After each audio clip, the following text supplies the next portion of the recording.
Quisiera ofrecerles una disculpa por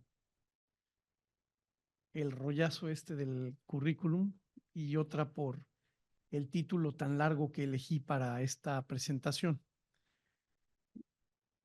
En realidad, deseaba yo que el título fuera muy ilustrativo de lo que vamos a platicar el día de hoy. Quiero darles las gracias también por estar aquí, a los que están aquí y a los que están en línea, porque voluntario o involuntariamente, para estar aquí, a algo le quitaron tiempo, ¿no? A la familia, a la comida, al trabajo, a todo eso junto, al descanso. Y para mí siempre es muy digno de reconocerse, ¿no? Que estén aquí eh, una tarde después de trabajar arduamente toda la mañana y con muchas cosas que hacer. Así que como ya de todos modos estamos aquí, pues vamos a tratar de sacar el mayor provecho y haré mi compromiso con ustedes de que lo que conversemos aquí haya valido la pena para estar una tarde de martes a esta somnolienta hora aquí. La idea de esta plática es dividir en tres grandes bloques la conversación. El primero, hablarles a ustedes del mercado laboral mexicano. Yo creo que es una tarea pendiente en la abogacía y en el ejercicio del derecho laboral, sea que se ejercite desde el lado de el impartidor de justicia como del lado del justiciable. Como que hablamos mucho del derecho laboral, nos dedicamos a esto, pero no conocemos en realidad cómo está compuesto el mercado laboral mexicano. La primera parte va a ser esa conversación. La segunda, vamos a hablar de la economía digital, que es el tema que concretamente me fue solicitado. Vamos a hablar de la economía digital. Voy a presentarles a ustedes tres casos emblemáticos de la estoy pensando en otra cosa, de la economía digital. Tres casos de la economía digital que hacen muy evidente ante qué fenómeno nos encontramos. Son tres casos, como diría la filósofa mexicana Silvia Pinal, de la vida real, eh, y que me han tocado a mí de primera mano en mi ejercicio profesional.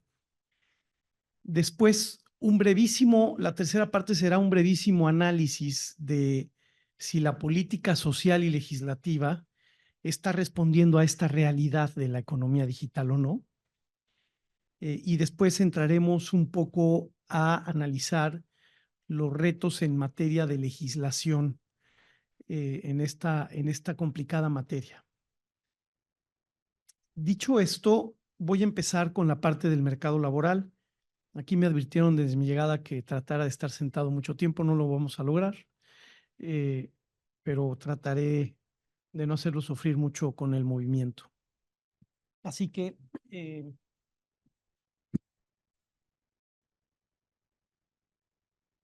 el mercado laboral mexicano se compone de, le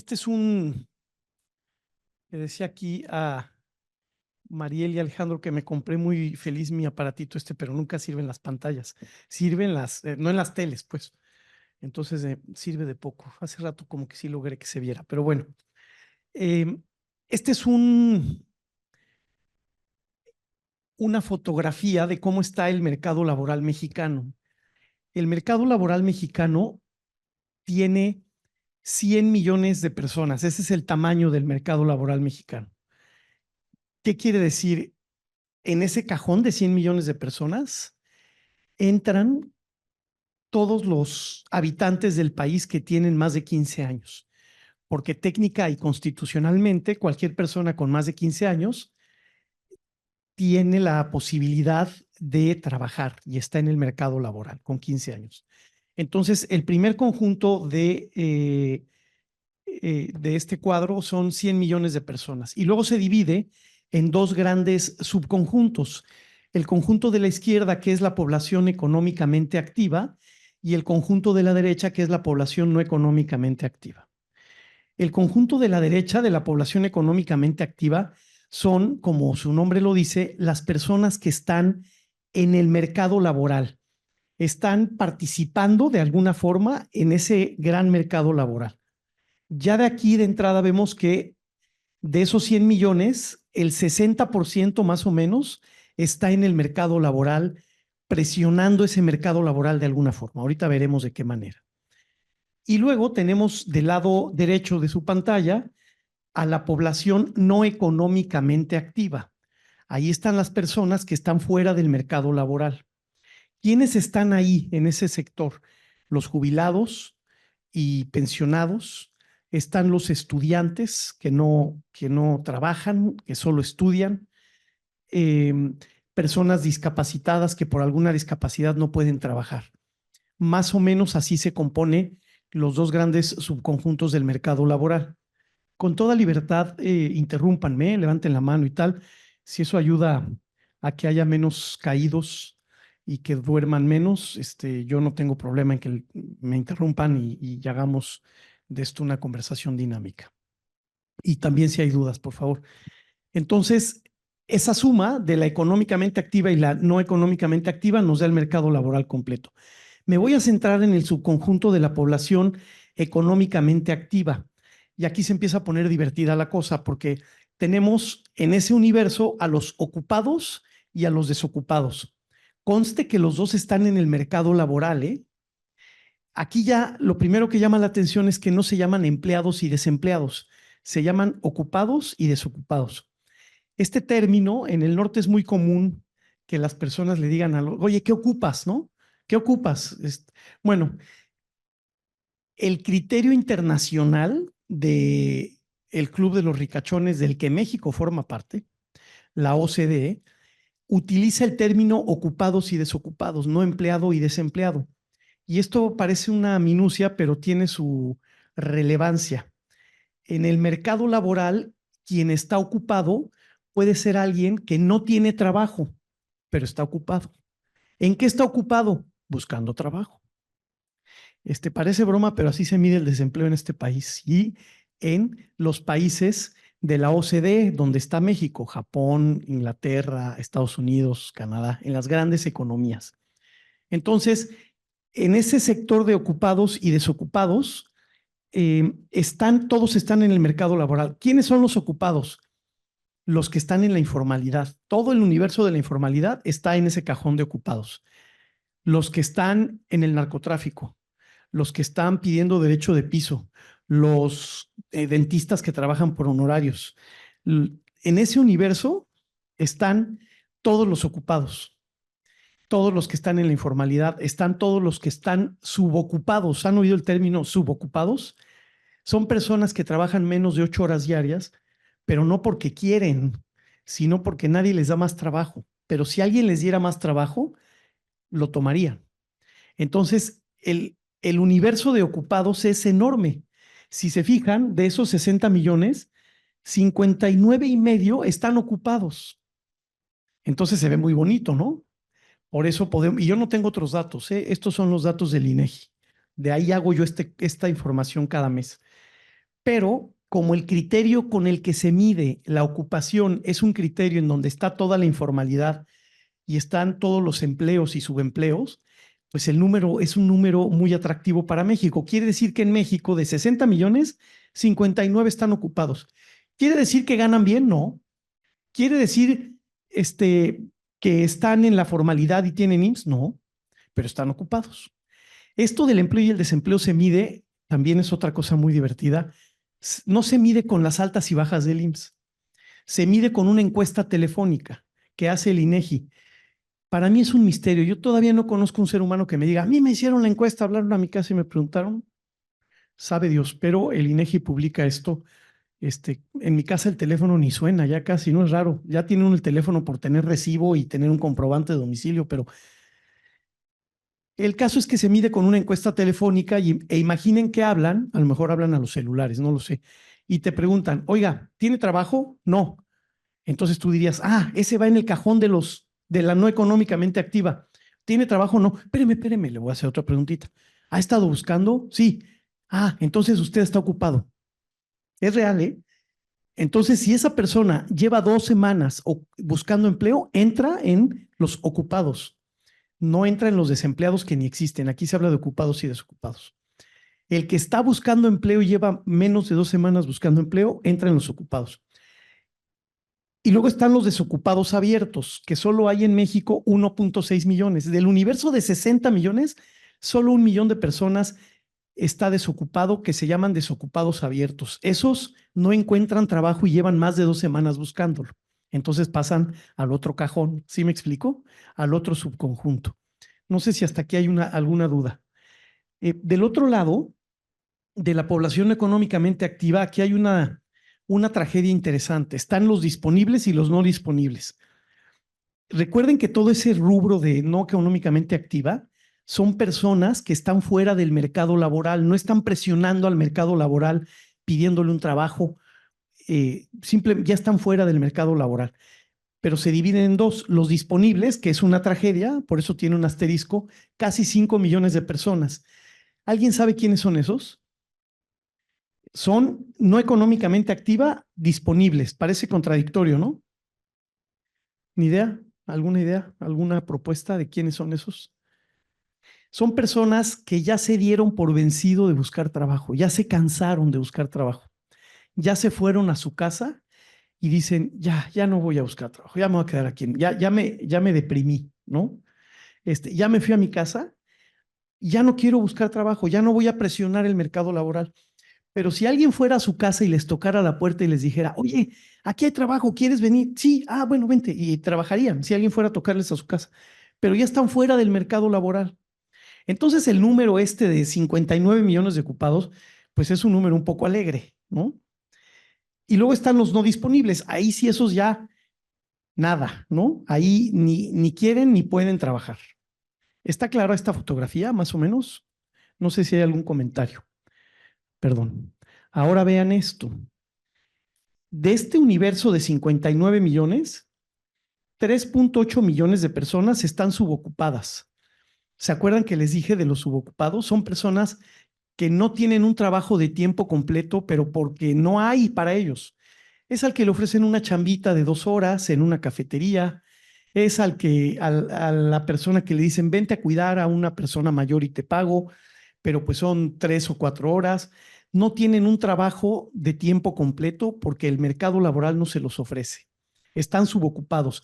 Ahí ya es el 6.5% de ese universo. Entonces, si ustedes suman, lo que yo quiero demostrarles es que hay más o menos 11 millones de personas, que es como el 1% de toda la población de 15 años o más, o el 20% de esos ocupados, que demandan un empleo de tiempo completo en este país. Más de 10 millones de personas no tienen empleo de tiempo completo. ¿De dónde saco el número? 3.8 que están subocupados, no tienen empleo de tiempo completo, ¿no? Súmenle 1.63 de desocupados y luego súmenle 4.8 de los que ya se dieron por vencido, que ya se fueron a su casa. Si echan ustedes números, son más o menos 9, 10 millones de personas. ¿Sí está clara la idea? Así que estos números luego hay que verlos con cuidado. Hijo, esta gráfica parece un insulto a la vista de todos, ¿no? Parece un examen de la vista, pero no, yo no tenía previsto que se viera así, perdónenme, se las platico. Eh, la tasa de desocupación en México es del 2.6%. Quiere decir que en México las personas no desempleadas, desocupadas, es el 2.6% de la población económicamente activa. O sea, tenemos unas tasas de desempleo que Japón nos envidia. No es chiste, es real, ¿eh? ¿Sí se entiende por cómo llega a este número el gobierno de 2.6? Pues porque si son 59.4 millones de personas que están ocupadas de un universo de 60, quiere decir que solo el 2% está buscando trabajo. Y de verdad yo no tengo otros datos, ¿eh? Lo bueno es que quizá en la mañanera no se entienden muy bien estos datos y entonces no nos damos cuenta. Pero claro que son datos verdaderos, no son mentiras, ¿no? ¿Qué es lo que hay que escarbarle? Miren, esta es la tasa mundial de desocupación. México tiene a enero, porque digamos a nivel mundial los datos más actuales son a enero. En enero reportamos 2.9 de desempleo, la tasa de 2.9, febrero fue del 2.6, pero estos datos están en enero. México tiene el mismo desempleo 2.9, es el país de la OCDE, el segundo que tiene el desempleo más bajo. ¿Quién tiene desempleo más bajo que México? No, Estados Unidos lo tiene en 3.7, que es el que aparece en la izquierda. Japón y China, me parece. No, Japón. Japón tiene 2.4. Entonces, no fue gratuito el chiste de decirles que Japón no nos envidia. Tenemos una tasa de desempleo más baja que Alemania, 3.1. Alemania tiene 3.1 de desempleo. España, que tanto admiramos a España y nos gusta y llenamos los vuelos de Aeroméxico para ir a España, tiene 11% de desempleo. ¿Alguien sabe por qué? Ni idea. ¿Alguien sabe lo que indican los indicadores? En España existe un seguro del desempleo, en México no. El seguro del desempleo en muchas economías es un incentivo perverso para que el desempleo sea más alto. Imagínate que yo, si estoy en el desempleo, recibo 1,000 euros al mes sin hacer nada. Ese es el tamaño, es lo que cobra un español que está, como dicen ellos, en el paro, en el seguro de desempleo. 1,000 euros al mes. Pues ya, ¿para qué trabajo? Entonces eso hace que las tasas de desempleo crezca porque hay un seguro de desempleo muy elevado. México no tiene un seguro de desempleo. Las personas que se quedan sin trabajo formal, que salen porque hubo recorte de puestos, porque la administración nueva quitó a mucha gente, porque la austeridad republicana, lo que ustedes quieran, ¿qué hacen? No se pueden esperar y decir, bueno, no hay bronca, tengo el seguro de desempleo que me dura un año y recibo 20,000 pesos al mes. Eso no existe. ¿Qué haces? Te tienes que poner a buscar trabajo. ¿Y qué es lo más fácil? Pues me voy a la informalidad, ¿no? Los puestos de tacos, todo ese universo son personas ocupadas. Entonces, por eso México tiene ese nivel. ¿Qué es lo que habría que revisar? Taiwán. Taiwán tiene el 3.3 de desempleo contra México el 2.9. ¿Qué es lo que habría que revisar o escarbarle? ¿Qué creen que habría que escarbarle? ¿Qué objeción le pondría en esta gráfica? Porque yo podría ir a un foro internacional a decir, yo tengo otros datos, miren, 2.9 de desempleo. Tenemos el mismo nivel de desempleo que nuestros socios comerciales y somos el segundo país que tiene la tasa de desempleo más baja de la OCDE. México está requete bien y pronto el Seguro Social va a estar como en Dinamarca y empezaría yo a decirles muchas cosas, ¿no?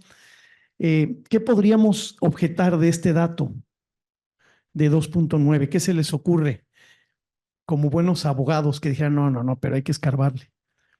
Mi esposa en las discusiones me dice, es que es insoportable discutir con un abogado, a todo le tienes respuesta, me dice, ¿no? Ya he ido aprendiendo porque en el matrimonio hay que gestionarlo distinto, si no, acaba uno mal. Llevo 25 años de casado, algo puedo decir de eso, y 7 hijos, con la misma esposa, no crea que ese chiste nunca le ha gustado a mi esposa, pero bueno. La tasa mundial de desempleo, para que se den una idea, a nivel mundial está en 5.1. Decía un político mexicano que en México hay mentiritas, mentirotas y estadísticas, ¿no? Pero la verdad de las cosas es que luego los promedios son un poco injustos, pero el promedio mundial de desempleo es del 5.1. México tiene una tasa de desempleo, desocupación, por debajo del promedio mundial. Esto es lo que habría que objetar, que la informalidad en México es casi del 55% de toda la población que está ocupada. Quiere decir que más de la mitad de todas las personas ocupadas están en la informalidad. Ah, entonces, a ver, Japón, ¿qué nivel de informalidad? ¿A poco en Japón hay el mismo nivel de informalidad que en México? Claro que no. Entonces, yo reporto como país una tasa de empleo de ocupación altísima, pero, pero no te digo, ay, oye, un detallito así rápido, ya que te estás yendo, Japón. Nada más se me olvidó decirte algo. Más de la mitad están en la informalidad, ¿eh? O sea, no tienen IMSS, no tienen prestaciones, no tienen contrato o no tienen ninguna de las tres. Digo, es un detallito, no te fijes, ¿eh? Pero conste que estamos igual, Japón. ¿Mm? Pero ve el tamaño de la informalidad. Es decir, me voy a regresar. No es cierto, no me estoy regresando, sino al revés. Perdón. Quiere decir que de este universo de 59.4 millones, 35%, 55%, ¿no? Más o menos 30 millones de personas de ese universo no tienen IMSS, no tienen prestaciones, no tienen contrato o no tienen ninguna de las tres. Por eso reportamos estas tasas de desempleo tan altas. ¿Sí me siguen? Este es el comportamiento que ha tenido la informalidad desde agosto del 20 hasta febrero del 24. Como pueden ver, bueno, yo sé que no pueden ver porque la gráfica está muy chiquita, como no pueden ver, lo más bajo que ha estado es en el 53% desde antes de la pandemia. O sea, no hemos tenido una baja considerable en la informalidad. Esto quiere decir que en México las personas sí tienen empleo, pero tienen empleo precario. La hija, un amigo mío me dijo, oye, estoy muy contento porque ya entró a trabajar mi hija. ¿Qué es? Es precaria.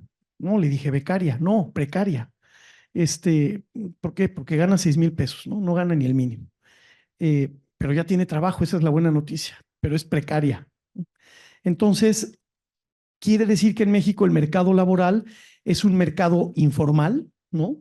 54%, y esto no es de ayer. Históricamente venimos de tasas, lo más bajo que ven en la gráfica, que fue en agosto, en junio del 20, ya con pandemia, fue del 53%, pero no hemos bajado del 53% en los últimos 4 años.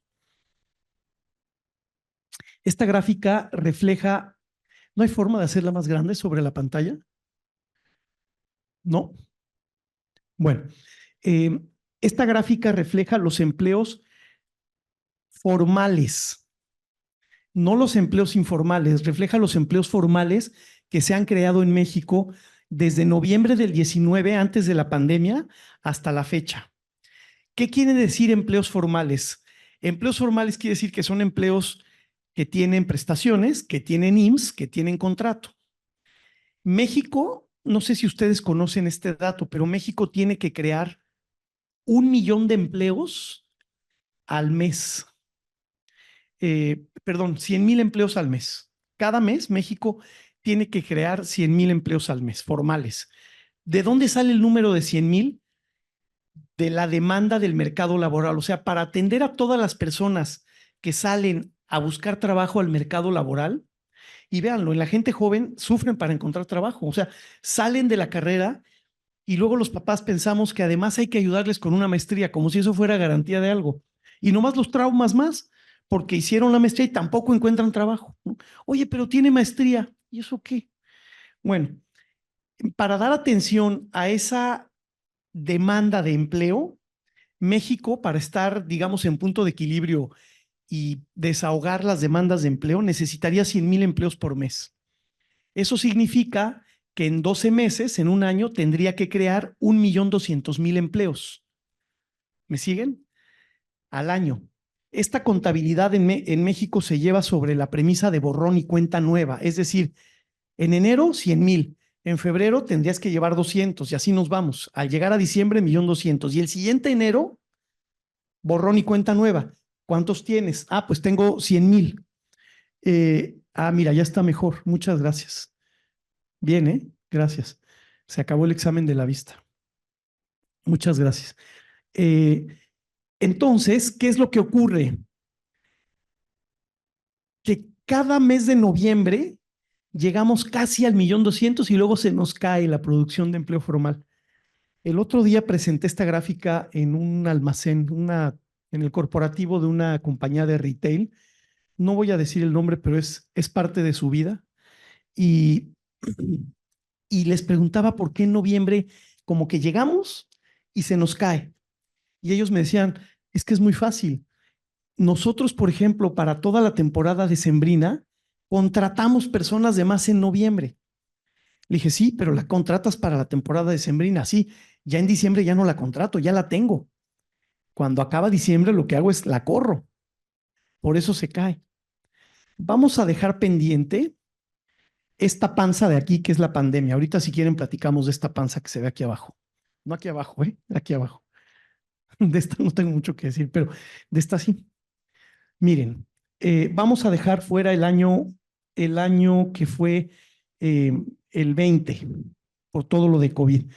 Pero vamos a empezar en enero. En enero del 21 creamos 47,000 empleos, cuando tendríamos que haber creado 100,000. Entonces arrancamos en enero del 21 con 47,000. En febrero ya teníamos 163,000. Debiéramos llevar 200, ¿no?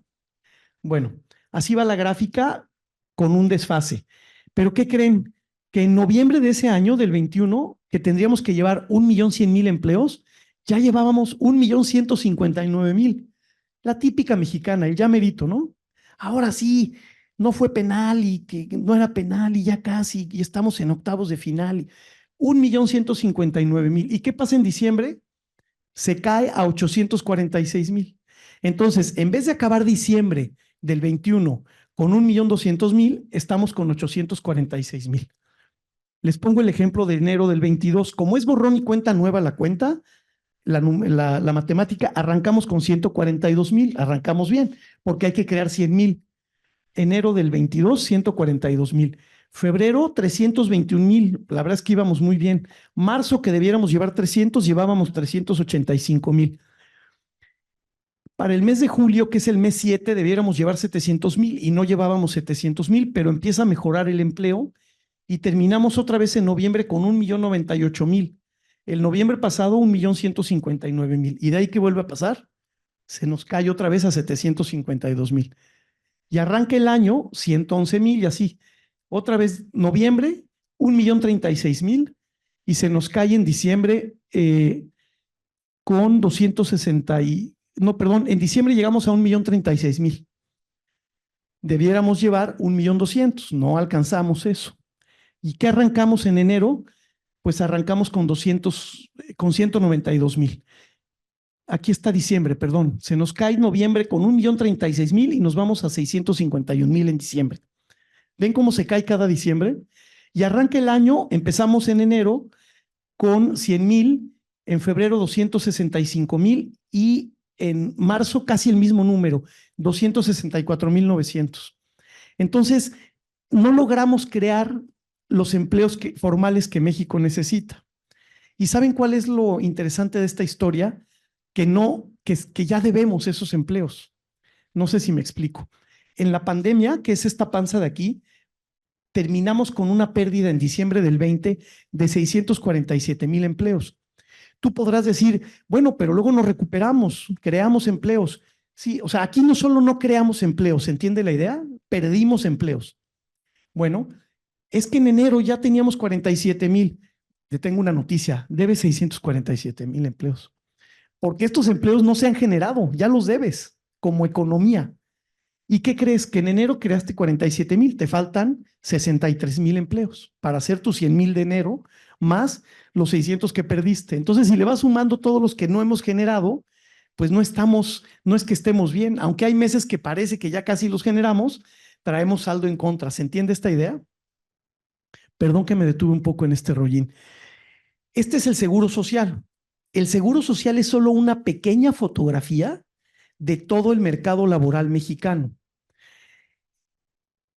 Hace muchos años, el empleo en México se medía en función de las altas y bajas del seguro social. Es decir, cuántas altas, y a eso le restabas las bajas del IMSS. Pero del universo de 60 millones de personas que ya te aprendiste tú que están ocupadas, solo 22 millones tienen IMSS. Quiere decir que del universo de 60 millones ocupados, más o menos el 30-32% tiene seguro social. Quiere decir que todas las demás, 40 millones no tienen IMSS. No exactamente, porque están todos los que tienen ISSSTE, están todos los que tienen un servicio de seguridad social estatal, a lo mejor algunos de ustedes, ¿no? Están las personas que se encuentran afiliadas a algún programa de seguridad social federal, oportunidades o adultos mayores o cuestiones de este tipo. Pero el hecho está en que, y este dato sí lo ha usado el presidente, no hombre, ya nos recuperamos, en pandemia mencionó él que ya nos habíamos recuperado y que se estaban dando más altas en el seguro social. Ese no es un dato que debamos regatear, es cierto, pero el seguro social es solo una pieza de un rompecabezas más grande que se llama mercado laboral. Y sí notan ustedes cómo a partir de noviembre del 22 empieza a haber una tendencia de crecimiento en las afiliaciones del IMSS y se mantienen más o menos arriba de los 20 millones, 20, 21 millones, 22 millones. Pero eso es solo una parte del mercado laboral, no refleja todo el mercado laboral. Eh, este dato ya se los platiqué, es la población que está subocupada, es la población que trabaja menos de 8 horas, no por gusto, sino porque no hay trabajo para ellos. Está más o menos no, ahora está en 3.8 millones a febrero. El peor momento que tuvimos fue de 7.5 millones en diciembre del 20, ya con la pandemia, ¿no? Al final del primer año de pandemia, había personas subocupadas que eran 7.5 millones de personas. ¿Se acuerdan que hubo recortes de salario, bueno, de jornada y en consecuencia de salario, que así se manejaron, ¿no? Pero este es otro síntoma del estado de salud que tiene el mercado laboral mexicano, la población subocupada. Vamos a hablar ahora de pobreza laboral. Bueno, voy a dejar la lámina aquí un segundito. ¿Qué es la pobreza laboral? Esta es otra tragedia del mercado laboral mexicano, como la de los disponibles, ¿no? Que están en su casa porque ya se dieron por vencido. La pobreza laboral significa que en una familia el ingreso laboral, el ingreso producto del trabajo, no alcanza. ¿No alcanza para qué? Para la canasta básica. Ya no digas para la canasta no alimentaria o para salir el fin de semana, o no alcanza para comprar la comida. Eso es la pobreza laboral. Esto es algo inadmisible en cualquier país. O sea, cualquier persona en el mundo que esté en la economía formal trabajando no tendría por qué ser pobre. Si alguno de ustedes, que estoy seguro, ha tenido la oportunidad de viajar a Europa y toma un taxi, ¿no? Se da uno cuenta que la clase media sí existe en esos países, porque el taxista no viste muy diferente que tú y que yo. Y seguramente el taxista, cuando oye que hablas como mexicano, te va a decir que vino a Cancún. Aunque fuera a meterse una alberca en la Riviera Maya todo el día y tomar ahí y hacer pipí ahí mismo y todo, pero vino a Cancún. Pueden hacer esos viajes. En México, un taxista jamás va a poder aspirar a esas cosas. Entonces, la pobreza laboral sí es una tragedia porque quiere decir que con los ingresos de mi trabajo no me alcanza para que mi familia coma. Esa es la pobreza laboral. ¿Quiere decir que estas familias no comen? No, no quiere decir que no coman. ¿Por qué? Porque reciben dinero de los paisanos de su familia que está en Estados Unidos o porque reciben apoyos de programas políticos, ¿no? Reciben jóvenes construyendo el futuro o reciben adultos mayores o reciben este tipo de beneficios. Y con eso resuelven. Pero como sea, no está bien que de tu trabajo no te alcance para la canasta alimentaria, ¿no? ¿Cómo es este dato? Bueno, para que se den una idea, la pobreza laboral está en el 37% en nuestro país. ¿Qué quiere decir? ¿El 37% de qué? De la población nacional, no de la población ocupada, de todos los habitantes de México, el 37% no puede comer con el ingreso laboral. Es más de la tercera parte, que no puede comprar la canasta básica. La tasa de pobreza laboral a nivel mundial, aquí sí no está tan bonita, nuestra tasa no es tan competitiva como la de desempleo. A nivel mundial, el desempleo, la pobreza laboral está en el 5.8% y México está en el 37%. Estamos muy por arriba de la media. Eh, ya sé que esta gráfica es para dormir a cualquiera, no me voy a detener mucho porque entonces sí me van a empezar a arrojar botellas de agua o algo. Eh, esta gráfica en la parte de arriba refleja el salario mínimo y en la parte de abajo la inflación. La parte de arriba está deflactada. ¿Alguien sabe lo que es deflactado? Suena como que ya no me inflamé, ¿no? Como que ya estoy menos gordo. Deflactado es traído a precios actuales. O sea, está al poder adquisitivo actual, el salario mínimo. La primera cosa que llama la atención es que el salario mínimo actualmente, con todo y los 248 pesos diarios, tiene el mismo poder adquisitivo que tenía en 1962. Entonces, ¿qué quiere decir eso? que puedo comprar lo mismo que podía comprar en 1962 con el salario mínimo. ¿Y qué quiere decir? Que el salario mínimo que está aquí, en la parte alta, 248, si lo corren por aquí, va a dar más o menos al año 1962. Esta gráfica empieza a llevar la cuenta del salario mínimo y la inflación desde Lázaro Cárdenas hasta AMLO. Entonces, el salario mínimo actual tiene el mismo poder adquisitivo que en 1962. Primera cosa que llama la atención y de la que podemos entonces concluir que el salario mínimo todavía tiene cancha para subir mucho más. Si tiene el mismo poder adquisitivo del 62, ustedes díganme si no tiene cancha para subir más, para que mejore el salario mínimo y el poder adquisitivo. Y en la parte de abajo está la inflación. No me voy a detener mucho, solo les quiero destacar tres cosas.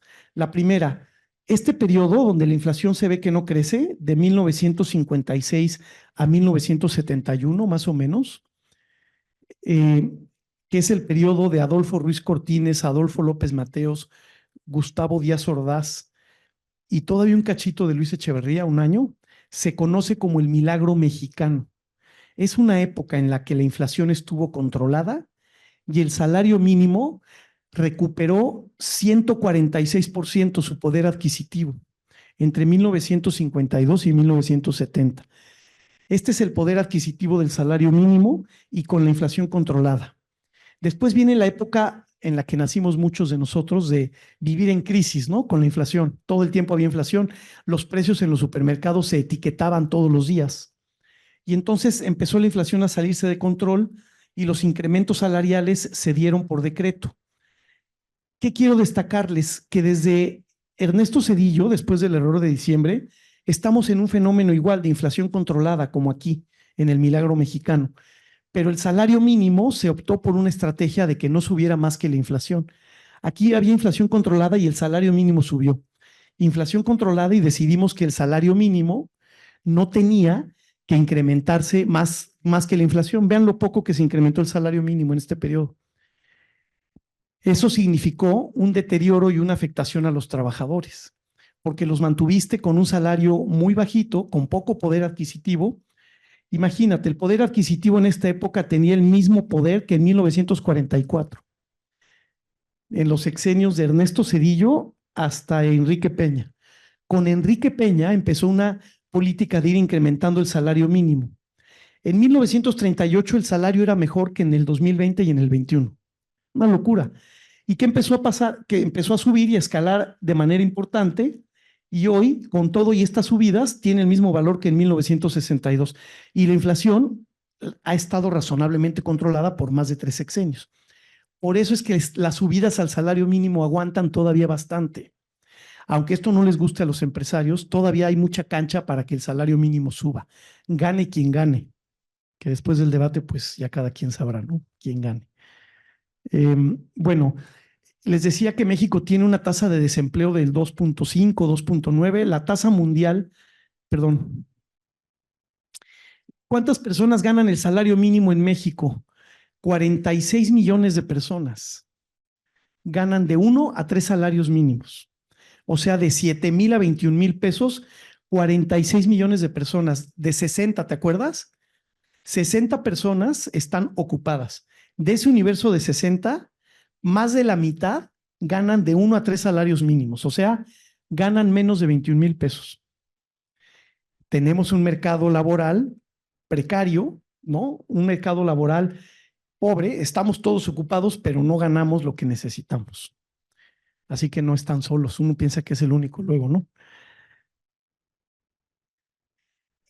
Cuando hay pobreza laboral, no al 37% de la población no le alcanza para comprar estos productos, cuando hay pobreza laboral. Bueno, esta es la canasta alimentaria, solamente algunos datos. La canasta alimentaria es solo comida. Comprar la canasta alimentaria en este país, en zonas urbanas, en ciudades como esta, cuesta 2,300 pesos. Comprar comida, nada más la canasta alimentaria para una persona al mes, 2,300 pesos. Y en zonas rurales, que es más barato, cuesta 1,700 pesos. Entonces, comer Solo comer a una persona en este país le cuesta 3,000 pesos al mes, con datos de Coneval, que es el órgano que la mide. Ahora, si tú sumas, siguiendo el precepto evangélico de no solo de pan vive el hombre, las personas necesitan comer, pero también vestirse, pagar gas, pagar transporte o gasolina, utilizan agua y tienen que pagar el agua. Eso se llama canasta no alimentaria, que es como hay que medir los ingresos de las personas. Si tú sumas la canasta alimentaria más la no alimentaria, esa cuesta 4,500 pesos, que es la de arriba. Y la de abajo es solo la alimentaria, 2,300. La de arriba es la alimentaria más la no alimentaria. Quiere decir que en este país a una persona vivir, ya no solo comer, ¿no? Vivir le cuesta 4,500 pesos al mes a una persona de una familia. Acuérdate que hay personas, o sea, quien de 1 a 3 salarios mínimos gana más de la mitad de las personas, 21,000 pesos. Y a una sola persona vivir en este país le cuesta 4,500 pesos comer, más lo que no es comida, pero que necesitas para vivir.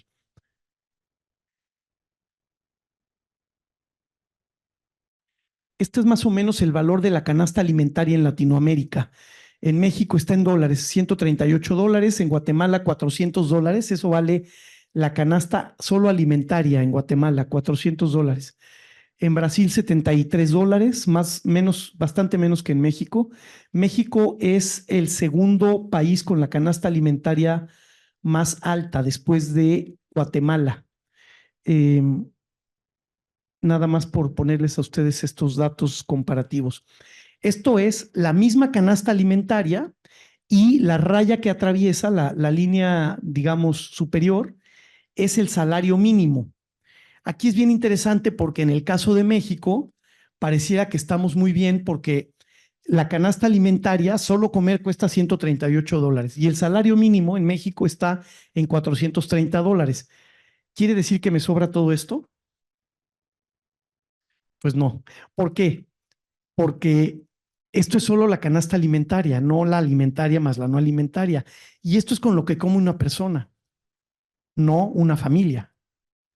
Entonces, Guatemala, pues sí están, ahora sí que de Guatemala a Guatepeor, como se dice, apenas alcanza, ¿no? El salario mínimo es de 466, es inferior a la canasta alimentaria.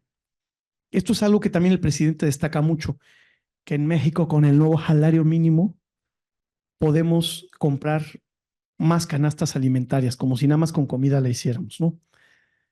Todo depende con quién nos comparemos, ¿no? Como todo en la vida.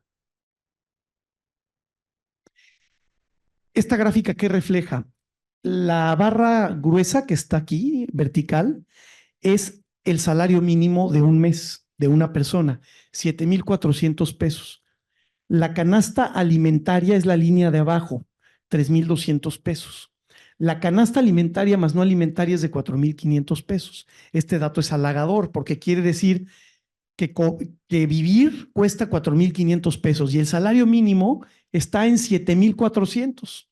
Está casi en el doble, ¿no? Sí, nada más que las familias no son de una persona. Las familias mínimo son de tres. INEGI tiene una estadística que me divierte mucho y que no logro descifrar. El censo del 2020 dice que las familias se componen de 2,8 personas, ¿no? Todavía no entiendo qué es 0,8 de persona.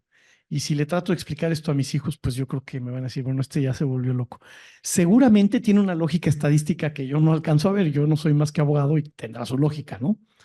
2,8. Entonces vamos a quedarnos con que son tres, ¿no? Y tiene lógica. O sea, para tener familia se necesitan tres, ¿no? Sin contar los perros que ahora les dicen perrijos y cosas así que me pone un poco mal, pero familia, seres humanos, ¿no? Entonces, si tú multiplicas 4,516 de la canasta alimentaria por tres miembros de la familia, ¿qué crees? Que no alcanza con el salario mínimo de 7,000. Porque 4,500 pesos de cada canasta alimentaria por tres personas te da casi 14,000 pesos. Y el salario mínimo está en 7,400. Esto quiere decir que por eso hay pobreza laboral. Quiere decir que necesita, o sea, el salario mínimo todavía tiene cancha para subir.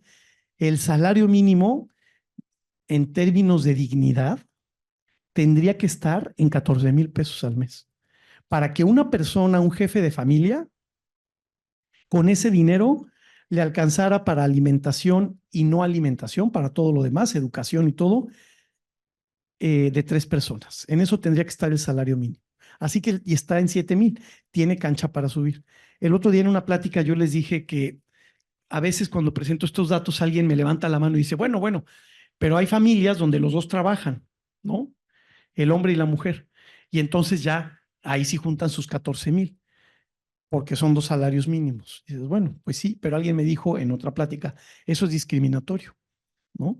Porque entonces quiere decir que la mujer tiene que trabajar a fuerza y si no quiere trabajar, o si no, o si se quiere dedicar al cuidado de los hijos, todo esto implica muchas cosas, ¿no? El hecho que yo quería precisarles es pues que no alcanza con el salario mínimo para una canasta alimentaria, ¿no? O sea, y luego para los empleadores, cuando doy esta plática a empleadores, sí procuro que estén despiertos, o sea, sí les digo, tómate un café o algo porque es inmoral, no está bien que como empleador pagues menos de 14,000 pesos, ¿no? No debes pagar menos de 14,000 pesos. Oye, es que pago el mínimo, es lo que me obliga la ley, sí, pero tú sabes que con eso no vive una familia, ¿no? ¿Qué ha pasado con el salario mínimo? El salario mínimo no ha servido para reducir la pobreza laboral. La parte de arriba de la gráfica es como un cocodrilo, ¿ya vieron? La parte de arriba de la gráfica es lo que ha subido el salario mínimo. Vean cómo se mantuvo casi horizontal desde el 2005 hasta el 2019. Empezó a subir el salario mínimo, pero ¿qué crees? Que el salario mínimo no ha ayudado a que la pobreza laboral se reduzca. La pobreza laboral, que es la gráfica de abajo, está casi igual, bajó un poquito, ¿no? Pero el salario mínimo se incrementó un montón y la pobreza laboral no ha bajado de manera sustancial, sigue en niveles del 30%. Quiere decir que el salario mínimo no está siendo una herramienta para mejorar la pobreza laboral. Y luego, perdón, tantos números, ya vamos a pasar a algo más jurídico, se los prometo. La informalidad es lo mismo. La gráfica de abajo es la informalidad, está casi derechita, ¿ya vieron? Casi de manera horizontal. Y el salario mínimo, vean lo que se ha incrementado. Tampoco el salario mínimo ha ayudado a que haya menos informalidad. Entonces, habrá que revisar si esa es la estrategia.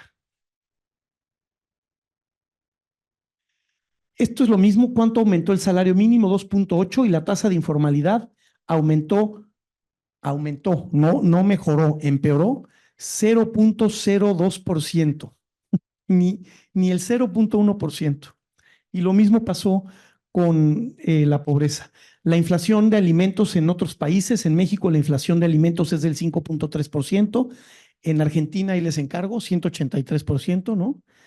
Eso es lo que está la inflación. Porque claro, yo he tenido en estas conversaciones quien me dice, no, es que se ve que tú no vas al súper, o sea, los precios no están igual. Y sí voy, me gusta ir los domingos, no diario porque tengo que trabajar, pero en fin, las remesas siguen creciendo, la inflación, me voy a ir aquí. Este es el salario promedio de los países de la OCDE. México paga el salario promedio más bajo de toda la OCDE. Es salario promedio, no salario mínimo. Se toman todos los salarios que se pagan como país y se saca y se divide entre el número de habitantes que tienen trabajo. México paga un salario promedio mensual de $1,800. Ese es el salario promedio mensual en México. Es el país que paga el salario más bajo eh, de la OCDE. Quien paga el salario promedio más alto es Islandia. Islandia es parte de Europa, no sé si sabían, está literalmente en medio de la nada. Es una islita chiquita. Islandia paga $6,000 salario promedio. Si a alguien le interesa irse a Islandia, ahí hay 2 jugadoras mexicanas en la Liga de Fútbol de Islandia que debe tener 3 equipos, yo creo, ¿no? La Liga de Islandia. Y ahí juegan 2 mexicanas que están en la selección femenil. Dijo femenil.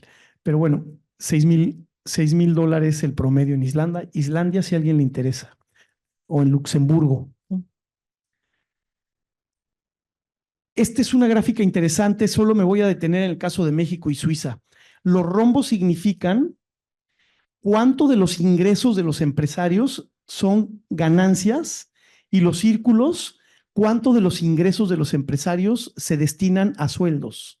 ¿Se entiende la idea?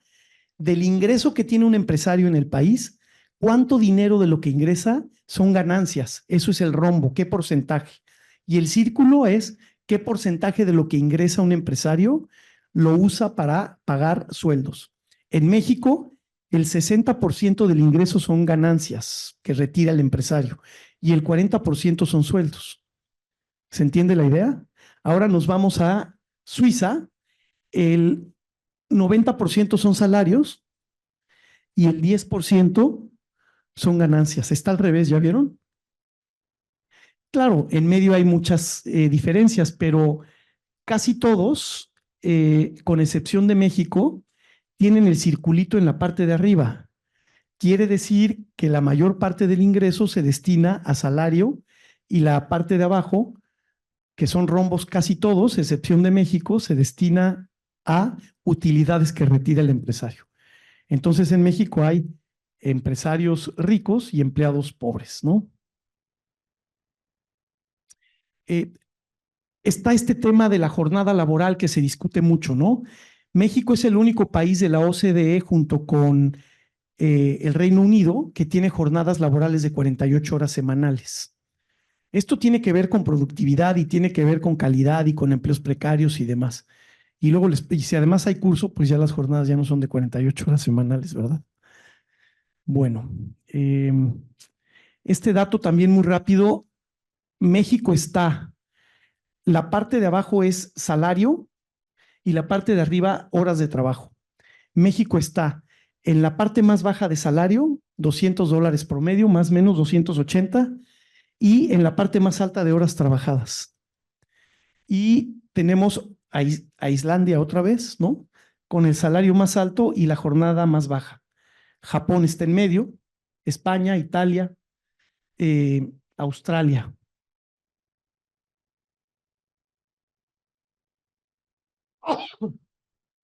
Gracias, perdón. Bueno, ahora sí, ya llevan una fotografía del mercado laboral. Como pueden ver, es un mercado laboral informal y un mercado laboral precario. Y ahora vamos a hablar de la economía digital en la hora que nos queda. La economía, tomé aquí algunas notas esta mañana. El trabajo en la economía digital no es más que un síntoma de una enfermedad mayor que se llama informalidad. Es decir, todos los trabajadores de la economía digital, casi todos, están en la informalidad. Están ocupados en esos 60 millones de personas, pero están en la informalidad. ¿Qué tamaño tiene la economía digital? ¿Alguien sabe? Ya saben ustedes que hay 60 millones de personas en el mercado laboral y que de esos 60 millones de personas, la mitad está en la informalidad, ¿no? En números rápidos, 30 millones. Bueno, en la economía digital, aquí tengo el dato, en la economía digital hay 250,000 personas. No es nada. Si tomas en cuenta que la población ocupada es de 59 millones y de esos 59 millones, más de la mitad está en la informalidad. De ese universo, 250,000 están en las plataformas digitales. El porcentaje de personas en la economía digital es de 0.5% de la población ocupada, no es ni el 1% de la población ocupada. Entonces aquí podría terminar esta plática y decir, pues para ese número ya para qué hablamos de eso, ¿no? Ya vámonos, ¿no? A comer comida china, que se come mucho aquí, ¿no? 0.5% ocupado. Sí fui, por cierto, a uno que me quedaba ahí caminando. El Dragón se llama. Y si tomo el universo de trabajadores informales, que son 32 millones más o menos, 250,000 empleados de la economía digital, es menos del 1%, es el 0.8%. Entonces, no es que no importe lo de las plataformas digitales, es una economía bien importante, pero el número no es nada para el tamaño del mercado laboral mexicano. Sí es una gran oportunidad para muchas personas que no pueden acceder a otro empleo y que no tienen posibilidades de ingresos. Y entonces la economía digital se ha convertido en un refugio para esas personas. Pero lo que no puede pasar es que la economía digital sea sinónimo de precariedad y de informalidad, que sí lo es, ¿no? Son parte de ese gran mercado informal y de ese gran mercado precario, pero no per se, no sé si me explico, es decir, el tamaño de la economía digital y que la economía digital sea precaria y sea informal, no es porque están en la economía digital, es porque forman parte de ese universo y es el síntoma de un mercado precario y un mercado informal, pero no es la enfermedad. La enfermedad es el mercado informal y el mercado precario. Y estos son unos de los muchos que contribuyen a ese mercado, la economía digital, como contribuyen las señoras que venden Stand Home o Avon de puerta en puerta o venta por catálogo de zapatos, están en la economía informal, ¿no? ¿Por qué? Porque no hay otra opción. En la pandemia, como ustedes saben, todo se cerró. Yo teletrabajé desde mi oficina toda la pandemia, era el único que iba, porque con 7 hijos trabajar en la casa hubiera sido suicida o causal de divorcio seguramente. Entonces me iba a la oficina a trabajar. Y afuera de la oficina hay economía informal. Está el puestecito de tacos en la esquina, muy Santa Fe, ¿no? Y lo que sea, pero todo el tiempo hay que el que vende chilaquiles en su camionetita, en unos comodomos, lleva las salsas, y tiene fila tremenda. En la pandemia no había nadie en esa zona. Bueno, este hombre iba todos los días con la camionetita a vender chilaquiles. Y pues ya un día no me aguanté, me puse mi cubrebocas y fui y le dije, oye, ¿por qué vienes? Te veo desde la ventana y tienes 3 personas, 4 personas. Y me dijo, mira, si yo me quedo en mi casa no genero ni 70, ni 80, ni 100 pesos. Además, voy a terminar golpeando a mi mujer, ¿no? Porque vivimos en una casita de tal y mejor me salgo y me gano 80 o 100 pesos. Esa es la economía informal, esa es la realidad del mercado informal. Ahí no había, es que tengo IMSS y me puedo esperar, es que mi sueldo está a la mitad porque firmamos convenios. No, este cuate, pues de estar en su casa encerrado en un cuartito en Iztapalapa, ¿no? A salir con su camionetita a vender algo de chilaquiles, distraerse y ganar 200 pesos, prefiere estar en la economía informal, ¿no? Entonces, la economía digital es solo un síntoma del mercado laboral y no tiene las dimensiones que luego creemos, ¿no? Son 250,000 empleados. ¿Qué pasó en México? Pues que más en el mundo. ¿Qué pasó en el mundo? Que más que una época de cambios, vivimos un cambio de época. Todo cambió. ¿Qué quiere decir que en el mundo haya un cambio de época? Que el instructivo que teníamos ya no sirve para explicar estas realidades. Y eso ya venía desde antes de la pandemia. Lo que pasó es que con la pandemia se aceleró, como que hubo una ruptura, ¿no? Y lo vemos hasta con nuestros hijos. Hubo un verdadero cambio de época. Piensan distinto, actúan distinto, razonan diferente.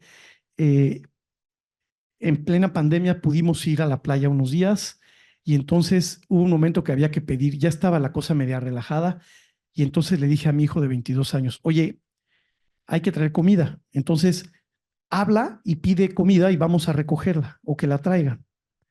Habla, esa fue mi lógica de señor de 53 años, ¿no? Habla. Y yo veía que el escuincle no hablaba. Dice, bueno, ya llegó la hora de la comida y este cuate no habla. ¿No vamos a comer o qué? Y ya sabes, hay que hablarles con cuidado porque la generación de cristal, que son muy sensibles, que la salud emocional, todo esto que nos dicen que tenemos que cuidar, ¿no? Entonces, ya después de un rato, le digo, oye, ¿no has hablado? ¿Qué te ya lo pedí por internet? No, hombre, eso no va a llegar nunca. ¿Cómo se te ocurre pedirlo así? Tienes que hablar. Por supuesto que llegó la comida perfecta, ¿eh? Todo cambió, ¿no? Es una tontería, pero demuestra que, digamos, hubo un cambio de época, más que una época de cambio. ¿Qué distingue esta época? La volatilidad. Todo cambia todo el tiempo. Lo que era una cosa importante deja de serlo al otro día, a las pocas horas, ¿no? Ya el eclipse ya, parece que fue hace mucho, ¿no? Ya lo que sigue, el eclipse, está muy bien. ¿Qué más? ¿Qué sigue? ¿Qué va a haber hoy? ¿Qué va a pasar mañana? ¿Qué tal? Toda la información está cambiando todo el tiempo, incertidumbre, nada es seguro, ¿no? Te llega una nota, oye, pero ¿es cierta? No, no es cierta, no, es que sí viene, es que no, no, no, no es fake news, no, no es fake news, es chisme, no, es que sí está bien, es que no, todo es incierto, ¿no? Oye, hay que checarlo, no estoy seguro, pero parece que hubo tal cosa. A ver, revísalo, todo es incierto, complejo, el mundo es complejo ya, ¿no? traten de entender al detalle la inteligencia artificial o traten de entender al detalle los temas de la computadora. Ahorita que llegué a conectarme empezaron aquí mis amigos muy técnicos de que tráete un cable, no sé qué, HDMI más no sé qué, más un complex, más no sé qué. La verdad que eso me supera, ¿no? Ya casi todo es complejo. Debiera ser al revés, ¿no? Más, nuestra vida no es más sencilla, es más compleja. Y luego vivimos en constante ansiedad, ¿no? O creemos que tenemos ansiedad. Esto los gringos dicen que es lo que define el cambio de época y lo llaman VICA, que es el acrónimo de lo que les acabo de decir: volatilidad, incertidumbre, complejidad y ansiedad. O TINA: turbulencia, incertidumbre, novedad y ambigüedad. Todo es muy rápido, ¿no? Todos los cambios ocurren rápido. No tenemos tiempo de reflexionar, de pensar, de sentarte a leer, de poder ver algo con calma, ¿no? Dices, bueno, es que no puedo, ahorita hay que sacarlo rápido, ya, a ver, el acuerdo, son 3 días, lo tengo que publicar. No, no sé, aquí está el otro abogado ya molestando, ya me fue a decir, ya me fue. No tengo tiempo, son casos hipotéticos, eso lo pasan en algunos tribunales de Noruega. Este, no tengo tiempo de reflexionar, de decir, a ver, este asunto merece ser estudiado, no tenemos tiempo de pensar en lo que queremos para nosotros, en lo que esperamos de las personas con las que vivimos, en lo que queremos para nuestros hijos. Todo es una velocidad que lo único que produce es vértigo, ¿no? Y luego decimos, no, más tarde voy a tener tiempo de estudiar esto con calma. Más tarde estás como trapo, ya no quieres hacer nada, ¿no? No encuentras fuerzas. Recibimos más información de la que podemos procesar. Bueno, en este terreno tenemos que repensar el trabajo y aquí hay algunas ideas. Y la idea 4 tiene que ver con el tema que hoy tratamos, el de los trabajadores de las plataformas digitales. El mundo del trabajo tendría que cambiar. Tendríamos que pensar en conceptos como la renta básica universal. ¿Alguien sabe lo que es eso? En algunos países ya está trabajándose con eso, con algunos nombres distintos. En España, por ejemplo, se llama ingreso mínimo vital. ¿Qué quiere decir? Que en vez de estar repartiendo dinero, que si jóvenes construyendo el futuro, que si 65 años y más, que si el salario rosa para las mujeres, quita ese dinero de todos esos programas y repártelo entre el número de habitantes del país. ¿Qué necesitas? Ser mexicano. No necesitas pertenecer ni al color azul, ni al guinda, ni al no sé qué, nada. Por el hecho de ser mexicano, tú recibes una cantidad mensual, una renta mensual, y la puedes usar en lo que te dé la gana, ¿no? Hay varios libros de esto al que le interese abundar y hay ejercicios interesantes. En el Reino Unido escogieron a 7 indigentes y les dieron una renta universal y les dijeron, a ver en qué la usa cada quien. Y entonces hubo quien se metió a un curso de jardinería, uno que se compró unos audífonos, o sea, tampoco se lo chuparon, ¿no? En vodka. ¿No? Son ejercicios interesantes, la renta básica universal. Ahí están esas ideas. Seguro de desempleo, un verdadero seguro de desempleo evitaría evitaría litigios, porque si yo sé que tengo un seguro de desempleo donde voy a recibir una cantidad mensual en lo que busco empleo, primero, me voy a tardar más en irme a la informalidad, me la voy a pensar más. Y dos, ¿para qué demando?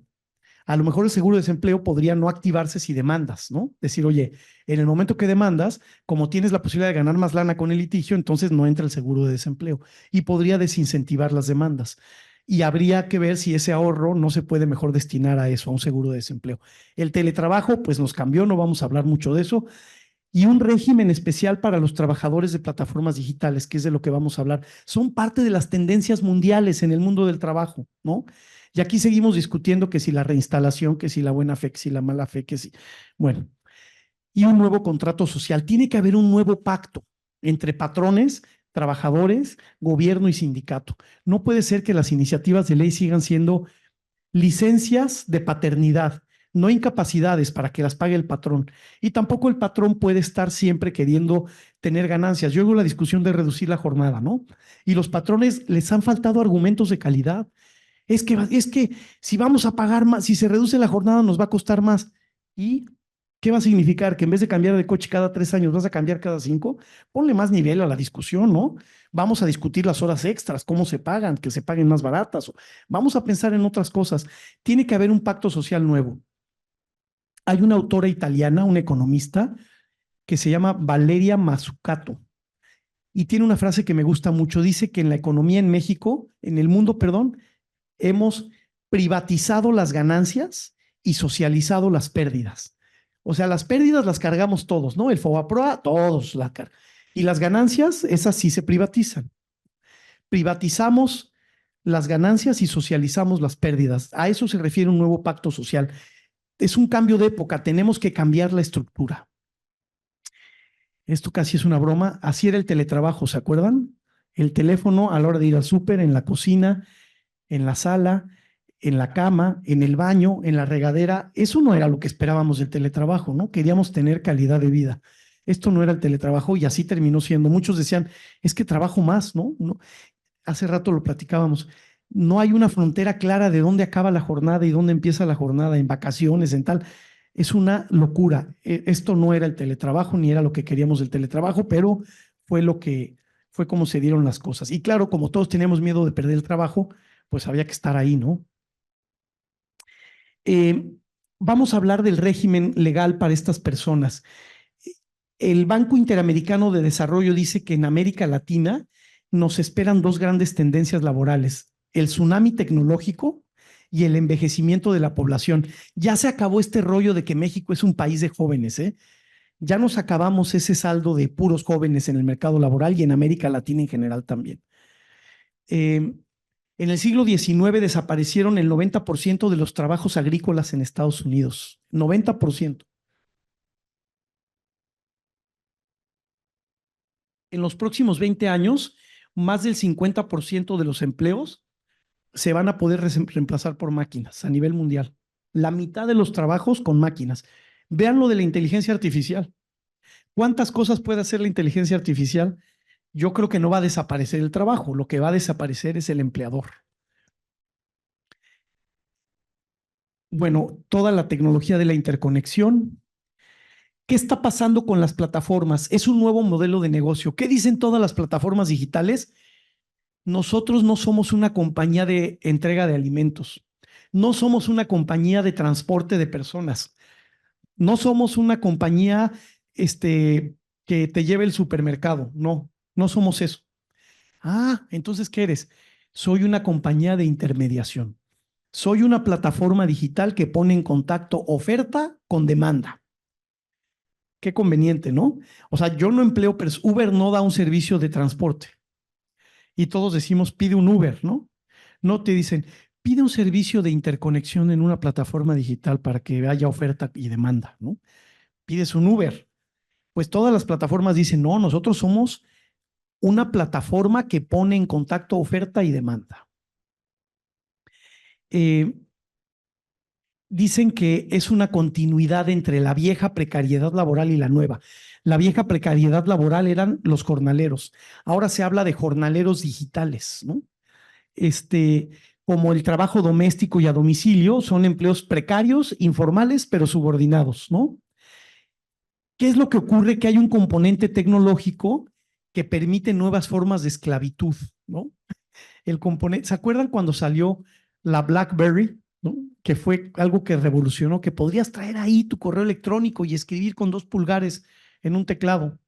Estoy leyendo ahora un libro muy bueno de un señor que se llama Adam Grant, que se llama el libro Piénsalo otra vez, y explica cómo hay ejemplos de personas que crearon algo y confiaron que eso ya había cambiado el mundo y no pasaba nada. El creador de la BlackBerry decía que no tenía ninguna lógica un teléfono en donde además de BlackBerry tuvieras otras cosas y que tampoco tenía lógica una pantalla sin teclado. Y vean, ¿no? Ya las BlackBerry son de museo, pero BlackBerry significaba esa pelota negra que traían los presos